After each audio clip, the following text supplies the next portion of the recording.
presentasi dari kampus Ministry berjudulnya Akar Hidup Kristen yang Sehat. Di sebelah sini ada seorang pecinta pohon, orang membuat satu pengamatan lalu dia berkata, sebatang pohon adalah suatu penemuan yang amat ajaib. Cuma ia berdiri dengan kepala di bawah. Ternyata yang dimaksudkan itu ialah sistem akarnya yang amat besar, sebab walaupun berada di bawah tanah dan tidak bisa untuk dilihat, namun sangat penting artinya untuk kehidupan, stabilitas, dan untuk produksi buah. Rasul Paulus dalam tulisannya kepada jemaat Kolose mengingatkan kita bahwa tidak ada penganut agama Kristen yang baru lahir atau yang sudah dewasa yang boleh melalaikan akar hidupnya. Jika ia mau menjadi saksi yang berhasil dan tahan lama untuk Kristus, imannya harus dirawat dan dikuatkan oleh akar yang kuat dan giat. Kamu telah menerima Kristus Yesus Tuhan kita, karena itu hendaklah hidupmu tetap di dalam Dia. Hendaklah kamu berakar dalam Dia dan dibangun di atas Dia. Hendaklah kamu bertambah teguh dalam iman yang telah diajarkan kepadamu, dan hendaklah hatimu melimpah dengan syukur. Kolose 2:6-7. Akar dari hidup Kristiani itu tidak berfungsi oleh proses yang berjalan secara mujarab. Akar itu harus kita rawat juga dengan rajin. Walaupun Allah tidak bisa dilihat atau dijamah, ada 3 hal yang ia suruh supaya kita jamah agar ia lebih nyata kepada kita. Inilah kebiasaan beragama yang harus kita lakukan supaya kita tetap memiliki kesehatan dan kekuatan rohani. Keberhasilan atau kegagalan dalam kehidupan Kristen kita sangat tergantung pada bagaimana kita mengatur makanan, air minum, dan gerak badan, serta peraturan memperoleh hidup sehat dan prima. Demikianlah kita membutuhkan ketiga akar pemberian Allah itu untuk tetap memberi kekuatan dan kesegaran pada hidup rohani kita. Akar yang pertama adalah doa. Di dalam 1 Tesalonika 5:17 dikatakan, tetaplah berdoa. Doa itu diibaratkan di sini bagi kita kepada umat Kristen adalah nafas hidup. Dan dikatakan itu doa dan bernafas itu sama pentingnya. Kalau seorang dikatakan di sini ada, kalau saya pernah baca rekor manusia yang paling lama bisa bertahan tanpa nafas adalah 11 menit. Nah, dikatakan sini kalau sama seperti kita juga jarang berdoa atau apa, pastinya kayak ada yang bukan mati secara fisik, tapi kita kata sini bisa mati juga secara rohani. Jadi, seperti bernapas. Dikatakan sini umat Kristen selama kita tinggal di dunia yang berdosa ini diumpamakan dengan seorang penyelam di laut yang dalam, yang harus terjun dalam lingkungan yang bermusuhan dengan kita. Doa itu sangat penting, tali kehidupan yang menghubungkan kita dengan surga. Kita kan dalam kehidupan ini pastinya dalam kita sehari-hari menghadapi banyak pencobaan. Kan dari pencobaan yang kecil-kecil saja seperti dalam ujian pasti banyak pencobaan kan. Saya dalam kelas juga, mau ke kelas sore-sore hujan gitu kan pencobaan juga kan, mau kelas atau enggak gitu.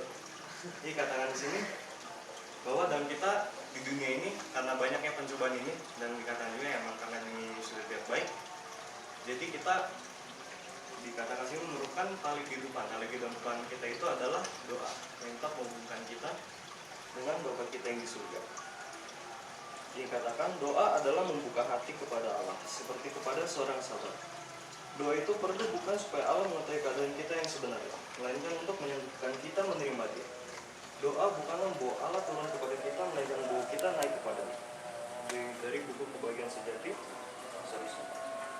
Akar yang kedua adalah belajar Alkitab. Dikatakan di Matius 4:4, manusia hidup bukan dari roti saja, tetapi dari setiap firman yang keluar dari mulut Allah.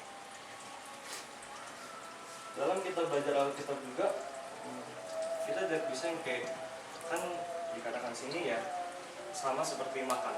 Dan belajar Alkitab itu hampir sama. Nah, kalau kita makan nggak hanya sekali makan besar terus sudah nggak makan lagi.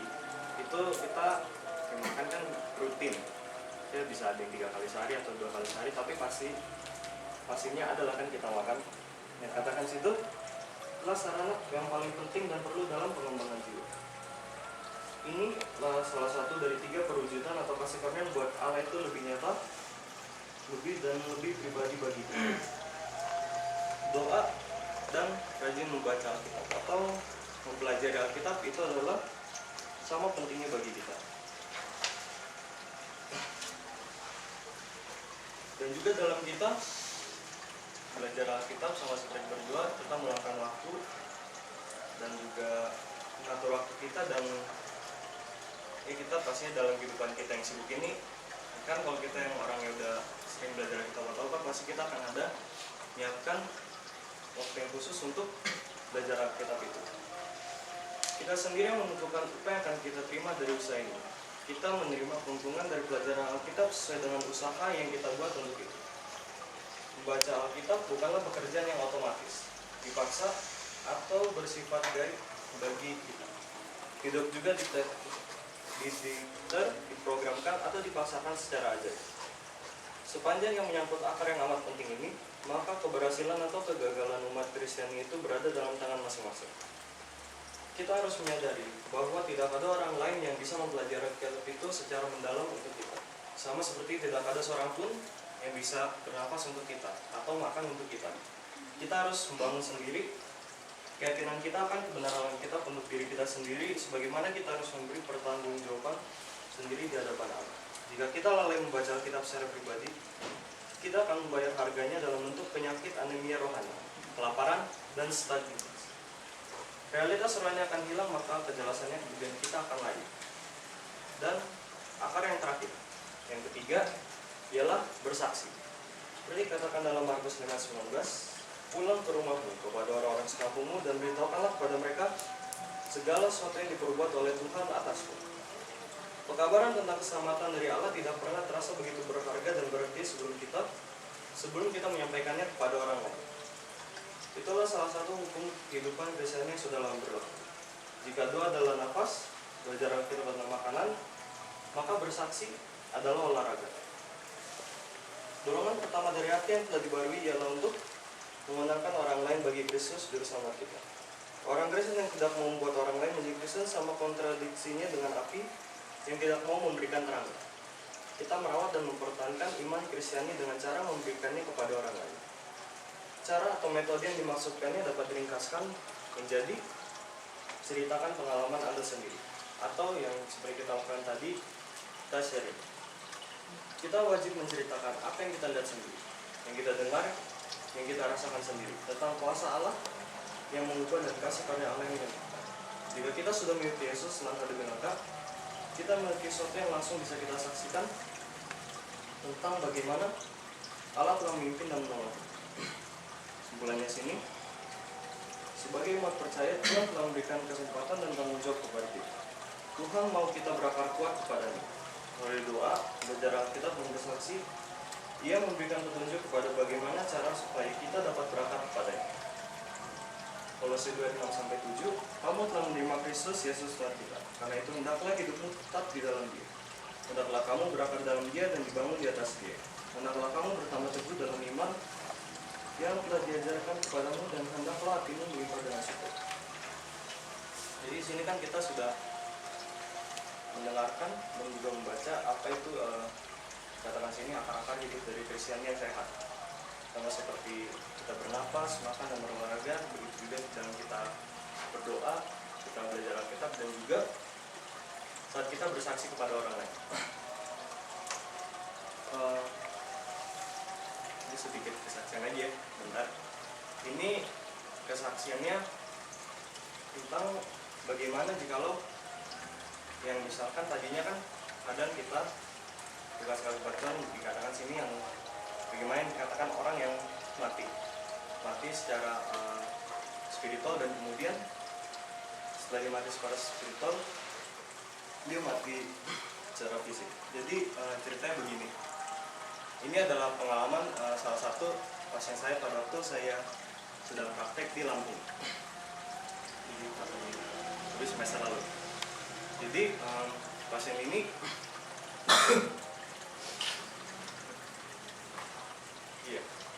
iya temannya pasien saya. Ya, temannya pasien saya ini, pasien saya ceritakan kepada saya. Dia kan punya teman, dan salah satu ada perawat dari rumah sakit itu yang merawat dia, misalnya kayak dipanggil sebagai special nurse. Nah, yang special nurse ini kemudian dia juga ceritakan kepada saya gimana. Jadi dia ceritanya begini, yang temannya itu, maksudnya yang pasien yang dirawat itu, dia itu adalah orangnya kaya, pintar, tetapi dia itu juga adalah seorang dari misalkan kalau yang kompotan apa kita bilangnya mafia, dia lah salah satu anggota dari mafia yang ada di Lampung sana atau masih daerah yang di mana aja, dan dia itu kaya, punya rumah besar dan punya istri 20. Tadi orang ini yang dikatakan kayaknya dia masih dekat pada Tuhan, gimana dia masih rajin, tetapi karena di dalam ya kan katakan juga sama kita tidak bisa menyembah kepada Tuhan. Dia kayaknya lebih terini kepada yang hal-hal duniawi. Jadi dia udah mulai terikut-ikut dan kayaknya udah dia meninggalkan.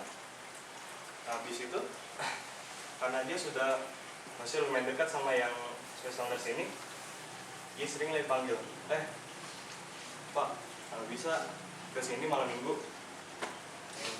Orang ini datang lagi tuh kan, dia ngomong apa? Oh, mau suntik ini antibiotik sama apa? Biasa baru habis itu dia ya pergi bersenang-senang bersama kedua istrinya itu, atau enggak yang bersama apa yang kayak gunting-guntingnya lah gitu kan. Ya hampir setiap malam minggu yang spesial sini datang aja gitu, misalnya dipanggil gini, panggil gini. Terus suatu saat kan dia bahkan kita kayak udah teman gitu kan, ayolah sini ikut saya, masih kita bersenang-senang malam ini. Ditanya sama yang spesial sini kemana gitu, udah ikut saya bawa mobil, paling nanti ini tapi ada itu ya, paling cewek-cewek yang ikut di mobil itu. Terus yang si spesial sini bilang, waduh gimana kan saya pergi gitu, ya kayaknya ke klub atau kemana. Maksudnya dia juga udah berkeluarga kan, maksudnya kalau diajak gitu kan ya. Terus dia bilang, wah saya nggak bisa, maksudnya ya ini masih apa gitu. Dia kan juga udah bilang kalau dia itu kan emang dari RSA kan. Jadi dia ngomongnya itu udah, ayo udahlah. Jadi dia balik aja, langsung mau mobil sendiri balik. Lama-lama saya sudah berapa lama, sekian bulan, dia tidak lagi kan dipanggil untuk orang itu untuk merawat. Nah suatu saat lagi di call lah, suatu saat lagi lupa, saya mau ini, saya panggil datang sini. Lain sebelumnya itu, beberapa hari sebelumnya, inilah yang sindikatnya dia, dan dia masuk penjara. Setelah dia keluar dari penjara, kembali ke rumahnya, ya karena kan mereka itu organisasi sistem kalau di yang sindikat kayak gitu, karena dia udah ketangkap gitu, usahanya ketahuan, jadi dia mulai merosot lah. Istrinya pergi meninggalkan dia satu persatu. Dia pergi meninggalkan satu persatu, sisalah tinggal istri yang ke-1 sama yang ke-3. Tinggal hanya mereka yang merawat dia terus. Pas yang sini datang, lihat, waduh yang dulu bapak itu masih kuat, sehat gitu kan, sekarang dia kayaknya udah kurus, di tempat tidur, itu kayak udah nggak, ya udah apalah gitu, udah kayak mayat hidup lah kan. Habis itu setelah gitu dia kok begini terus bang, iya inilah karena saya telah menjauh dari Tuhan. Bilang saya menyesal juga, tapi ya sudah begini yang terjadi, mau gimana lagi kan.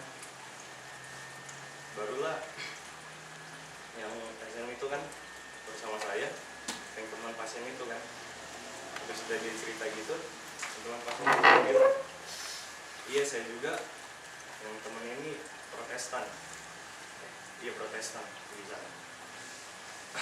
Iya kalau saya itu dia kan ini koma berapa hari gitu, dan biasa seringnya kami itu tiap Sabat, karena kami pas bertugas di situ kan Sabat kami off, jadi berapa yang dari kami, ayolah mari kita ya waktu nggak bersaksi kita datang ke kamar bapak itu, mau dia dengar atau nggak dengar juga kita nyanyi lagu pulang, lagu pulang. Itu pas sudah mendekati minggu-minggu akhir praktek kami, suruh itu udah keluarlah dari komanya. Dia bilang, nah, terima kasih kepada kalian semua telah datang nyanyikan nyanyian itu. Saya juga merasa lebih gembira gitu.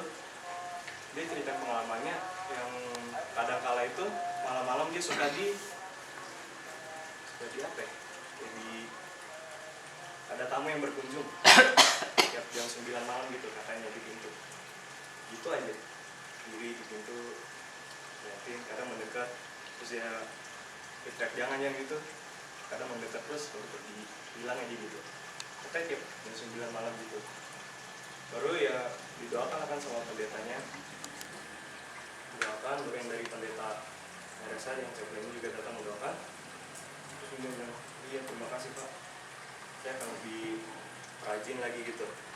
Pas sudah bisa kembali ke rumah, kan kami tetap, karena kan sini bersaksi, kami datang ya ke situ, datang beberapa kami yang dari studennya kumpul gitu ini, kami nyanyikan lagu, dibawakan khotbah, kami cerita ya kayak hampir kayak gini lah, tapi dengan kadang juga ada yang teman-temannya atau keluarga yang lain yang Protestan, mereka datang aja situ, terus kadang mereka kayak ini oh gitu, ada yang Katolik juga, yang susah yang mereka bilang oh gini dengar-dengarnya gitu kan. Baru sampai satu saat itu kan udah pas yang mau pulang satu minggu, yang si bapak ini bersama istrinya kan, dia udah bilang Pak Pendeta bilang, kalian ada nggak misalnya kalau di gereja atau apa yang pertemuan kayak gini yang rutin atau yang apa gitu kan. Dia maksudnya saya misalnya kalau ada saya pengen lagi ikut. Kemudian mereka bilang ada, saya kalau Rabu malam atau apa ada gitu, datang aja gini. Oh iya, pasti saya datang, tapi ya dia ke suaminya kan baru, oh iya, nah suaminya masih baru sembuh, jadi ya dia bilang iya paling tiap Rabu malam kami kesini, datang sini buat acara gini. Oh iya, dia bilang iya terima kasih banget. Baru habis itu yang lama pas yang mau pulang udah bilang terima kasih dan ini yang udah lebih rajin lagi, dan kadang ada datang ke gereja juga sama kami, tapi kadang dia gereja di gerejanya baru ke sini. Jadi katakan sini bahwa kalau kita mau perempuan Kristen yang sehat, kita tidak bisa dikata sini memutuskan tali kehidupan kita. Kita harus tetap rajin berdoa, mendekatkan diri kita kepada Tuhan. Karena jikalau kita saat kita merasa diri kita kuat dan saat kita merasa diri kita sanggup, disitulah kita akan jatuh. Katakan sini kita harus rajin berdoa, belajar firman-Nya, dan juga misalnya kita ada pengalaman yang kita alami misalnya dari orang lain, kita harus bersaksi kepada orang lain, karena bisa saja ada orang yang mengalami problem yang sama, tapi ketika mereka mendengarnya kan jadi tahu dan wah ternyata untuk yang dia bisa, kenapa saya nggak bisa gitu. Itulah ya terima kasih kita untuk akhir